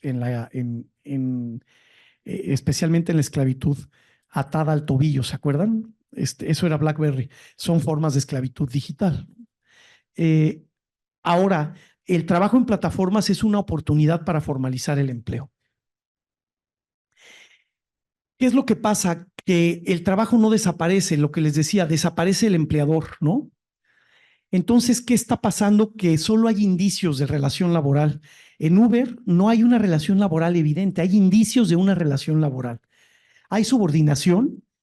Bueno, pues sí, ¿no? O sea, tú recibes una instrucción de tomar un viaje y si no lo tomas el viaje, se penaliza. Oye, pero yo puedo elegir qué viajes tomar y qué viajes no, sí. Nada más que si no tomas los que te manda la plataforma, te penalizan. Pero tú eres libre de elegir qué viajes quieres. ¿Eso es un indicio de subordinación? ¿Hay jornada o no hay jornada? No, tú puedes conectarte a la hora que quieras, pero si no te conectas, no hay dinero. Entonces son indicios y lo que dicen los autores es que si con esos indicios se puede calificar a un trabajador como un trabajador independiente o como un trabajador asalariado. Hasta ahora, la teoría es que son trabajadores independientes, es lo que ha predominado. Eh, ¿Qué opciones tenemos como economía, como sociedad? Crear nuevos indicios, decir, estos son los indicios de laboralidad y ponerlos en la ley. Hoy no ha ocurrido eso, esa es una opción. Otra opción es, con los recursos que hay de presunción de relación laboral, reinterpretarlos y decir, no, esto sí es subordinación, ¿no? Y empezar a hablar de subordinación digital. Tendríamos que reinterpretar los principios existentes. O otra opción sería, vamos a distinguir entre qué condiciones son necesarias y suficientes para que esas personas estén bien. Es decir, vamos a crear un régimen especial para estas personas, donde tengan un piso mínimo, una red de protección, pero no sean empleados, ¿no? Y que tengan seguridad social, por ejemplo. Entonces, ¿qué estaríamos haciendo? Poniendo condiciones necesarias para un trabajo digno sin que sean empleados, a cambio de una no laboralidad. Esas son más o menos las opciones. Y la otra es diseñar una categoría especial para ellos. ¿Cuáles son las experiencias? Pues aquí ha habido un poco de todo. ¿Qué es lo que está pasando? En algunos países, la mayoría lo que están haciendo es, si se dan ciertas condiciones, la relación no la voy a entender como relación laboral en la legislación. Y lo que te voy a dar a cambio, sí te voy a obligar a que le des seguridad social a esa persona. Pero la seguridad social no va a implicar que eres mi empleado. Y yo en la Ley Federal del Trabajo, siempre y cuando trabajen menos de 30 horas y tengan seguridad social, voy a considerar que esa relación laboral no es laboral. Pero si excede 30 horas o se dan ciertas hipótesis, la relación es laboral. ¿Se entiende esta idea? Por ahí se están moviendo algunas tendencias. Otras son, no son empleados y otras son, olvídenlo, son empleados y no hay nada que hacer, ¿no? Ahorita platicamos de México. ¿Qué necesitamos? Necesitamos una legislación, porque si no hay una legislación, esto se va a judicializar. Y cuando empieza a ver los precedentes, a lo mejor no nos dejan a todos cómodos esos precedentes. Si se legisla, va a ser mucho más fácil, pero al día de hoy no se ha legislado y no se ve que se vaya a legislar en lo que resta de este periodo, ni de este sexenio. Claudia Sheinbaum sí trae este tema en la agenda. El presidente ya dijo que no se va a discutir este tema en lo que resta de este periodo, pero lo ideal sería que se pudiera legislar. Ahora, aquí hay varios retos. El primer reto es que en México no hay ni la infraestructura ni las habilidades para esta revolución tecnológica. Nos quejamos de los señores de las motos que son verdaderos kamikazes, ¿no? Pero no tienen ni condiciones para transitar. Bueno, yo no sé cómo manejan, pero ahí están trepados en una motocicleta, pero la infraestructura ni siquiera sirve ni da para eso. La misma tecnología, digamos, no está en condiciones. Y se están creando nuevas formas de trabajo para que las que México no está preparado. Y no entendemos muchas cosas. A mí me ha costado en este proceso de más de 2 décadas que llevan las plataformas digitales, cuando empezaban, irle a explicar al director de la inspección de trabajo que era una app, ¿no? Y explicarle cómo funcionaba y explicar en la Secretaría del Trabajo cuándo se debe computar como jornada. El tiempo que está conectado el trabajador o el tiempo que está haciendo una entrega, porque yo puedo estar conectado esperando un pedido, eso es jornada, y estoy subordinado a quién, al cliente que me va a llamar o a la plataforma. O lo que se debe contabilizar es el tiempo en el que empiezo a darle a la bicicleta o a la moto para ir a entregar el pedido. ¿Y cómo cotiza eso en el Seguro Social? Entonces, la verdad es que el tema tiene muchas aristas y muchas complejidades, ¿no? ¿Qué es lo que está pasando? Pues que muchas personas ya no tienen coche y prefieren que esos lugares se liberen. Alguien que tenía vacía su casa 6 meses, hoy la puede rentar, ¿no? Y como eso, yo ya no necesito tener un local para vender, porque puedo poner todo en un marketplace, en una plataforma y ahí vender mis productos y no necesito pagar renta de un local. Son ejemplos de cómo está cambiando todo. Estos son los datos que yo les decía. 250,000 personas trabajando como repartidores en el país y se prevé que se incrementen 80,000 más. En el 2022, 7 millones de personas realizamos al menos una compra de alimentos y bebidas por Internet. Esta foto me gusta porque es un Uber en la ciudad, ¿no? Ahí está el puente de la ciudad y la Virgen de Guadalupe ahí, que es a la que hay que encomendarse, porque estos cuates de verdad que son, ¿no? Dicen que la Virgen de Guadalupe es patrona de México. Yo creo que ella no quiere ya ser patrona en México, porque ser patrona en este país tiene sus retos, ¿no? En fin, sobre los conductores de Uber, les dije que les iba a platicar de 3 casos. Eh, Les quiero contar que de los conductores de Uber, 94% son hombres, la edad promedio es de 38 años, 49% de los conductores de Uber tienen educación superior. 84 conducen solo con Uber y no, 84% y no con otras plataformas. Eh, 81% de los que conducen tienen otra fuente de ingresos laborales, 93% no tienen experiencia en el sector del transporte, 23 horas promedio por semana trabajan. ¿Y sabes qué es lo que ellos quieren? Ellos no quieren relación laboral. Ellos no quieren tener un contrato laboral. Sí quieren seguridad social, pero no están pidiendo subordinación ni contrato de trabajo. Esta es una publicación interesante que midió el estándar de calidad laboral de las plataformas digitales en México. Evaluaron estas plataformas, entrevistaron a 105 trabajadores en noviembre del 2022 y ninguna plataforma cumplió el estándar mínimo de dignidad en el empleo, según esta asociación. ¿Qué evaluó esta asociación? Pago justo, condiciones justas, contratos justos, gestión justa y representación justa. En ninguna plataforma tuvo puntaje necesario. En ninguna. Pago justo, asegurar que los trabajadores ganen el salario mínimo más gastos. Ninguna pudo garantizar eso. Asegurar que los trabajadores ganen un salario digno más gastos. Ninguna. Condiciones justas. Mitiga riesgos específicos de trabajo. No hay cobertura. Una red de seguridad social. Ninguna. Términos y condiciones claros. Ninguna. No hay cláusulas injustas. Ninguna. Procedimiento adecuado para dar de baja a los usuarios, ninguna. El proceso de gestión es equitativo, nada. Representación sindical, ninguna, ¿no? O sea, ninguna alcanzó a calificar. Ya no digas un punto, medio punto, ninguna. Es una organización internacional, ¿eh? Este señor, bueno, este jovenazo, compañero de Luisa María Alcalde, me explicaba que él es el que está a cargo de la legislación para trabajadores de empresas digitales. Y es una legislación que no se va a aprobar y que no han querido hacerla pública. Él dice que se tiene que equilibrar el reconocimiento de la relación laboral con la necesidad de darle IMSS a los trabajadores y la flexibilidad del trabajo de la plataforma. Pues casi nada, ¿no? Ahí es donde está toda la clave de cómo se tiene que regular este tema que hoy no está regulado. Reconocer que es una relación laboral nueva, sui generis, moderna, que se tiene que dar IMSS y que debe tener flexibilidad para las dos partes. ¿Cómo conciliar esas 3 variables, no? ¿Por qué quieren las personas continuar en Uber? Porque quieren ser su propio jefe, el 65%, 70% busca flexibilidad, 54% quiere tener más tiempo libre y 82% busca un ingreso extra, ¿no? Entonces, bueno, estos son datos de una encuesta que le pidió Uber al CIDE. Algunos datos hay de los conductores. Cuando tú le preguntas a un conductor de Uber qué le duele, te dice que la alta tarifa que les cobra la plataforma, la comisión. Se quejan de que no tienen seguridad social, que el algoritmo se presta a prácticas fraudulentas. No ven cómo se pueden organizar sindicalmente. Hay una alta dispersión y es muy difícil ponerlos de acuerdo a todos.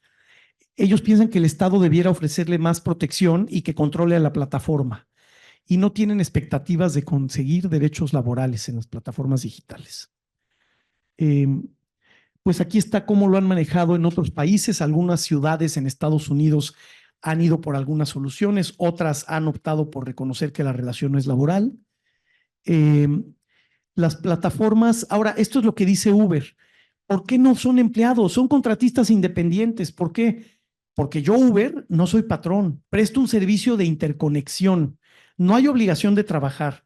Pueden trabajar en 3 o 4 o 5 plataformas. Ellos tienen libertad. Las herramientas de trabajo no se las doy yo, son del socio. Él pone el coche, él pone el seguro, él pone todo. Los ingresos no son los mismos siempre, como es el salario. Cada quien gana lo que quiere. y la plataforma no controla a nadie, eso dicen ellos, ¿no? Estos son los argumentos que dan las plataformas digitales de por qué no eres empleado. ¿Alguien sabe qué es esto? ¿Alguna idea de qué es esto?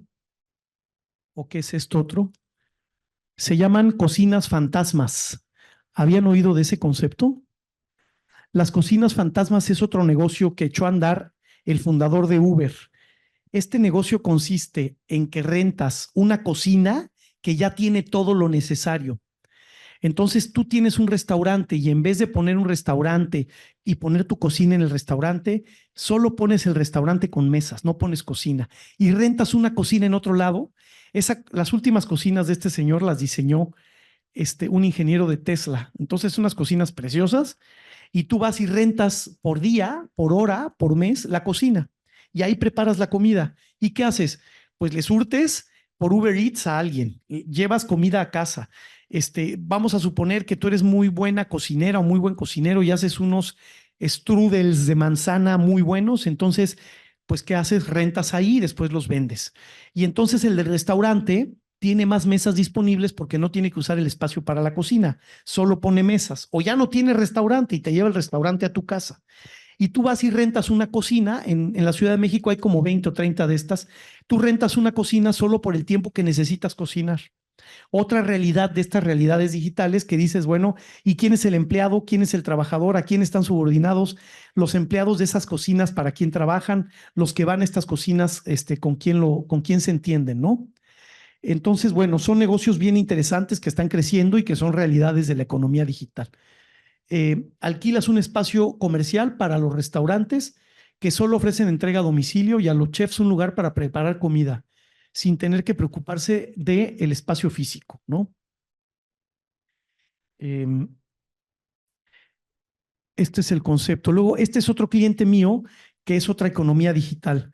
¿Qué hacen estos jóvenes? Esta es una plataforma que pone en contacto personas que quieren hacer chambitas en un supermercado. Entonces a mi cliente lo contrata, por ejemplo, Chedraui, y Chedraui le dice, oye, fíjate que con las nuevas normas de etiquetado, tengo llenos mis anaqueles con unas mercancías de comida que ahora tienen que llevar 3 etiquetas. Entonces, el proveedor, el fabricante, se acerca con Chedraui y le dice, y más bien Chedraui le dice al fabricante de mermelada, ¿qué crees que ahora toda tu mercancía que tienes en todos los anaqueles necesita otra etiqueta? ¿Cuándo te la llevas? Para ponerla y me la vuelves a traer. Imagínate el costo de mover toda esa mercancía. Entonces, la fábrica de mermeladas se voltea con esta empresa que se llama Súbale y le dice, oye, ¿tú no podrías prestarme unos chavos que en vez de que yo levante todos mis inventarios en todos los Chedrauis, fueran los chavos con las etiquetas y las pegaran ahí en los anaqueles? Sí, claro que sí, yo te presto esa chamba. Y entonces, ¿cómo me lo vas a hacer? Ah, pues en una plataforma digital que pone en contacto muchachos que quieren hacer chambitas, los pone en contacto con Chedraui, con el fabricante de las mermeladas. Y entonces estos cuates hacen 2 tipos de trabajos.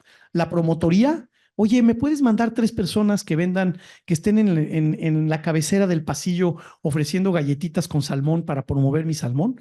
Sí, pero los necesito ahorita. Ahorita los subo esa chambita en la plataforma a ver quién se apunta a hacerla. Y algún chavo se apunta para hacer la chambita. Eso es promotoría. Trabajos secundarios en tienda. Oye, necesito que me acomoden toda la ropa de la sección porque me llegó un camión con ropa y la necesito cambiar o quitar. Ah, pues te mando unos chavos para hacer trabajos secundarios en tienda, que no son el core business de la empresa, ¿se entiende? Y entonces, ¿cómo funciona el modelo? Hay un colaborador independiente, lo que sea que eso signifique. Las plataformas digitales siempre cuidan que no, aquí me paro para que no haya problema. Los colaboradores siempre cuidan las plataformas que no se llamen trabajadores, ¿no? Colaborador independiente. Pero es lo mismo de siempre, tampoco nos escandalicemos. A las señoras de Tupperware les decían que eran socias diamante de Tupperware o de Mary Kay, ¿no? Eres socia oro de Mary Kay, nunca trabajadores. Es lo mismo, la misma historia. Un colaborador independiente que se mete a su teléfono celular y en el teléfono celular, en la aplicación de esta empresa, le aparece el mapa y aparece Walmart, Chedraui, Casa Ley, y en todos hay un globito en cada uno y te dice cuánto, te dice, en este lugar hay chamba y el globito te dice cuánto te pagan por la chamba. Entonces, el que está inscrito en esta plataforma le pica a esa chamba y se apunta para hacerla y en ese momento va al Chedraui, hace la chamba, termina la chamba, toma una foto de que ya lo hizo y le cae el dinero en su cuenta. 60 pesos, 100 pesos. Perdón, me voy a regresar. No, ya me adelanté, que me regresé. Ahí está. Entonces, completa las tareas, manda fotos, hay un algoritmo que revisa que esté bien hecho y el colaborador le llega el pago. Y el cliente, Coppel o el retail, recibe la información, ya quedó la chamba, ¿no? Aquí está. Hay dos opciones. El colaborador independiente emite una factura, le pagan 200 pesos por tarea, ese día hizo 3 tareas, 600 pesos masiva y le cae su pago de 696 y manda su factura. Opción 2, le pagas y le retienes el ISR, lo mismo, 200 pesos por tarea, 3 tareas, 600 pesos, retención del ISR 80 pesos, no tiene que darse de alta en Hacienda porque tú le retienes 519 pesos. Y entonces, cuando vino la reforma del outsourcing, dijeron, no, no, no, nosotros no somos outsourcing. Y entonces empezaron las discusiones con el supermercado. No, no, no, mira, supermercado, ¿cuál es mi core business? Mi core business no es mandarte gente, es conectar oferta y demanda de servicios, ¿no? Entonces, tu supermercado no te dedicas a conectar oferta de demanda y servicios. Tu supermercado vendes productos en la tienda. Entonces, lo que signifique no vender productos fuera de la tienda, sí lo puedes tercerizar porque eso no es outsourcing.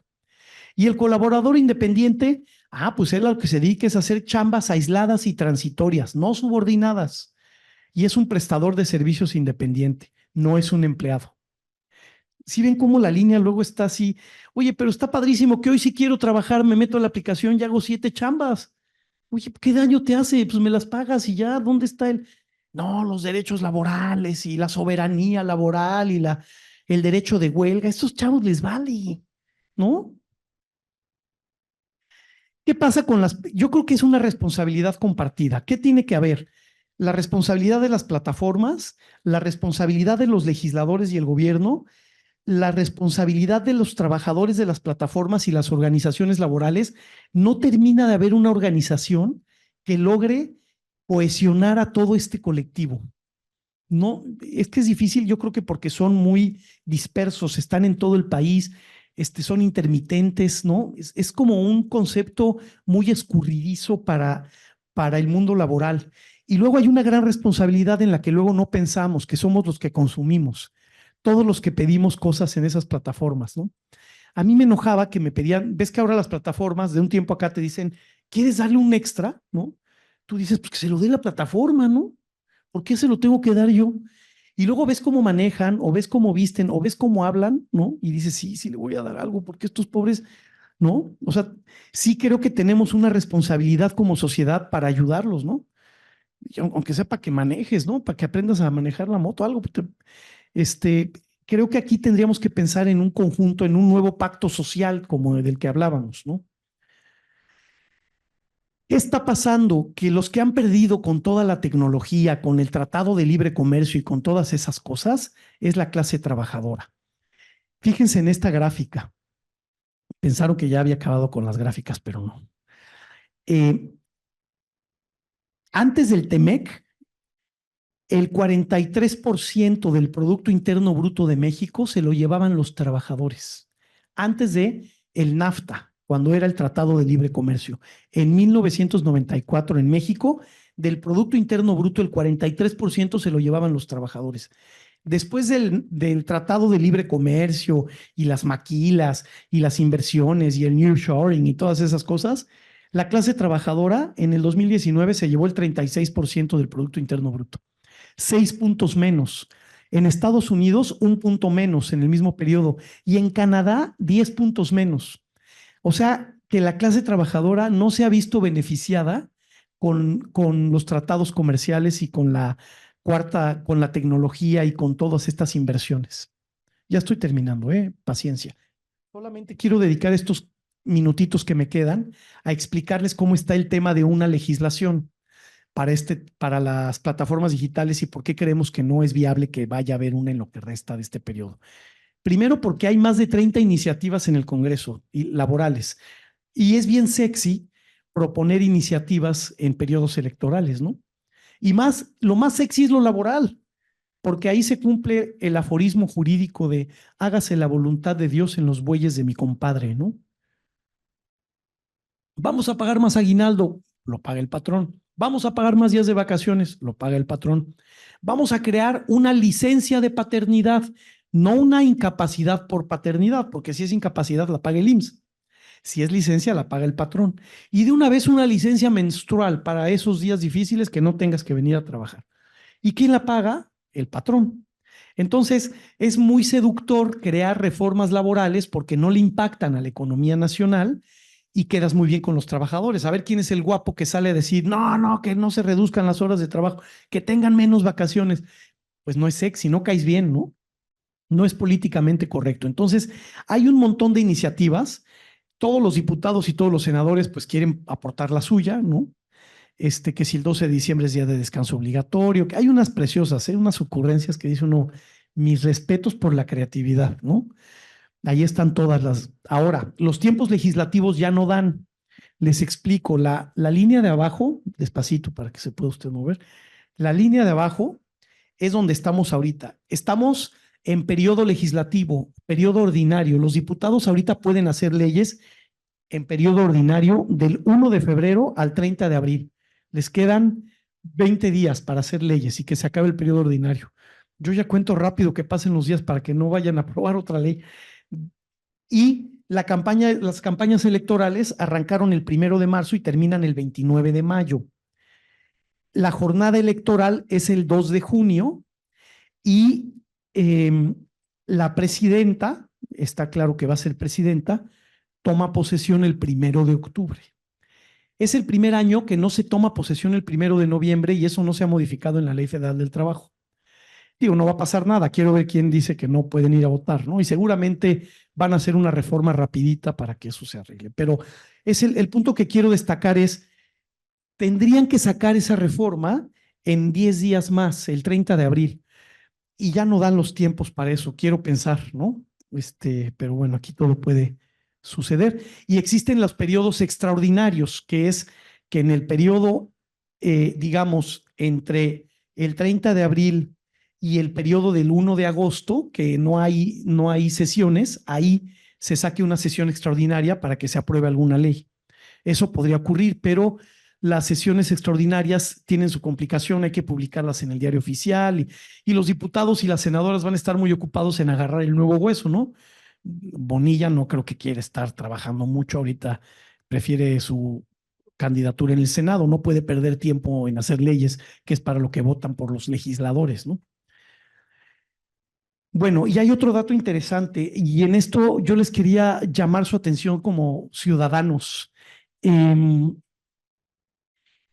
Para poder modificar la Constitución, Morena no puede modificarla solita, porque no tiene la mayoría relativa.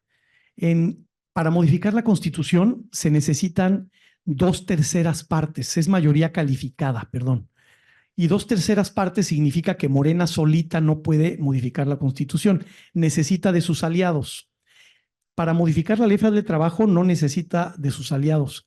Pero algo que aprendí hace no mucho, debo confesar, yo creo que esta clase me quedé como en muchas clases de derecho constitucional dormido, son 2/3 partes de los que asisten, no de los 500 diputados. Entonces, son 2/3 partes de los que asisten y eso sí tiene su importancia porque si los diputados y los senadores de otros partidos no van, Morena necesita 2/3 partes de los que sí van, no de los que no van. ¿Sí se entiende esta idea? Entonces, les tengo aquí una gráfica. Si todos los diputados van, que fue para lo que votamos por ellos, para que fueran, ¿no? 2/3 partes son 334 legisladores. Morena no tiene 334 legisladores. Pero si solo van 251, o sea, si solo van la mitad de los que tienen que ir, Morena sí tiene 168 legisladores, que serían 2/3 partes de la mitad. Por eso hay que pedirle a nuestros diputados que please hagan su chamba, ¿no? Y primero hay que saber quiénes son. Hay un chiste muy viejo de un diputado que tenía una noviecita y estaba casado, y entonces le dice a otro compañero diputado: oiga, compañero, fíjese que tengo una novia y quiero ir a cenar con ella. ¿Dónde me recomienda que vaya? A su distrito, ahí nadie lo conoce, hombre, usted vaya tranquilo. Bueno, pues que sepamos quiénes son, ¿no? Este escenario son los escenarios de votación para la 4T, para que pueda sacar reformas constitucionales. Si van 60 diputados, con 60 diputados, no necesita ningún voto para sacar una reforma constitucional. Si van 65, le faltan 7. Si van 70, le faltan 14. Este es el punto crítico. Y le van faltando más votos de aquí en adelante para sacar adelante una reforma constitucional. El escenario ideal es que vayan, perdón, esta línea son número de diputados. Entonces, y este es el porcentaje de asistencia de la oposición. Si la oposición falta en más de un 60%, Morena puede sacar reformas. Pero si van más de 300 diputados, más de 291, Morena ya no puede sacar iniciativas constitucionales. Entonces, esto es importante que lo sepamos, ¿no? Se mide por el número de asistentes, no por el número total del padrón. Eh, Mayoría calificada. ¿Qué otra razón tengo para pensar que la reforma no va a salir? En 53 años, la Ley Federal del Trabajo se ha reformado 43 veces, desde 1970. Y de esas reformas, el 40% de estas reformas han sido en este sexenio. Entonces ya son muchas, ¿no? De las reformas a la Ley Federal de Trabajo, el 40% han salido de 2012 a 2023. Aquí no estamos hablando de calidad de reformas, sino de número de reformas. Hubo años en los que no hubo reformas, del 99 al 2005 no hubo reformas. En el 2012 tres reformas, pero una fue la gran reforma, por llamarlo de alguna manera, del 12, toda la parte procesal. Y en estos 5 años ha habido 16 reformas. Entonces, se ve difícil que pueda salir otra reforma en plataformas digitales. Y en enero que empezó este año, el presidente ya empezó a marcar agenda. ¿Se acuerdan que salió a decir que iba a mandar no sé cuántas iniciativas y que ya íbamos a ganar el 100% en las pensiones y todo este rollo? Bueno, vean lo que dijo. Yo lo que quiero es que quien administre es otra cosa. Puede ser la Afore o el gobierno. Y ese mismo día, un tuit, bueno, un post en la red social X del gobierno de la República: vas a recibir el 100% de tu salario al momento de jubilarte. Eso no es cierto, no hay manera de eso. Pero así se publicó. ¿Tú crees que eso no trae votos? ¿No trae simpatías? Ahí les va esta. Miren, esto es la tasa de reemplazo. ¿Alguien sabe lo que es la tasa de reemplazo? Es el porcentaje con el que te retiras de tu sueldo. Cuando te retiras, ¿qué porcentaje de tu sueldo te puedes llevar? El país que menos tasa de retiro tiene es Lituania, 28%. O sea, cuando te retiras te llevas el 28% de tu sueldo, de lo que ganabas como pensión. Y el país que más paga es Portugal, el 98%. Ningún país en el mundo paga el 100% de retiro. No es cierto, no hay manera. No hay una economía que aguante. Ahí están. Y México está más o menos en medio, con una tasa de retiro del 60%. Es un promedio, ¿no? De los que cotizan más alto y los que cotizan más bajo. Pero ningún país tiene una tasa de reemplazo del 100%, no hay manera. El tiempo extra. México es el país que más caro paga el tiempo extra. Cuando le enseñé esta gráfica, o sea, lo paga al doble. Todos los demás países lo pagan a menos del doble y todos tienen menos de 48 horas. Cuando le enseñé esta gráfica a Patricia Mercado, que es la senadora que está impulsando la reforma, me dijo: está muy bien tu gráfica, pero te falta una donde digas cuántos de los empleadores de este país pagan tiempo extra. Y le dije: bueno, pues la voy a incluir, 3%. 3% de las horas extras realmente se pagan. Ya ni pregunto si a ustedes se las pagan, mejor aquí lo dejamos, no vamos a. 3, si no, no me van a invitar ya. 3%. Oye, pero esa no es la razón para que entonces la jornada se reduzca. Ahí lo que está fallando es la inspección del trabajo, 1. Y 2, esto no me graben, pero el gobierno debe recuperar su calidad moral como empleador. Está cañón que el empleador más importante de este país no tenga su calidad moral, ¿no? Pero bueno, ahí lo borra eso, por favor. El pago del aguinaldo. En Estados Unidos ni se paga aguinaldo ahora que se quiere aumentar el aguinaldo. Hicimos una gráfica en la oficina asumiendo que si ganas $300 al mes, que es más o menos un salario mínimo, más o menos, el país que más paga aguinaldo es Japón. Es que no todos lo pagan en número de días, cada uno tiene una fórmula distinta. Japón pagaría $1,200 de aguinaldo y una parte, y es en 2 pagos semestrales. China, todos los demás pagan un mes y México paga la mitad, pero no se ha dicho en las gráficas que Estados Unidos no paga aguinaldo. No existe el Christmas bonus, ¿no? No al menos en ley. Y hace un par de semanas ya el presidente, esta es otra razón para pensar que no va a haber reforma en plataformas digitales, ya dijo que las reformas laborales esperen, ¿no? Aunque Susana Prieto se enoje y se vaya de Morena, ya dijo que las reformas laborales, esas las vamos a dejar, porque se benefician también sus opositores con esas reformas, entonces dijo, no, mejor, y necesita de ellos para que saquen. Y esta foto es para espantarlos, que lleguen bien despiertos y darles las gracias por su paciencia. Sé que fue mucha información, mucho rollo, les agradezco su paciencia heroica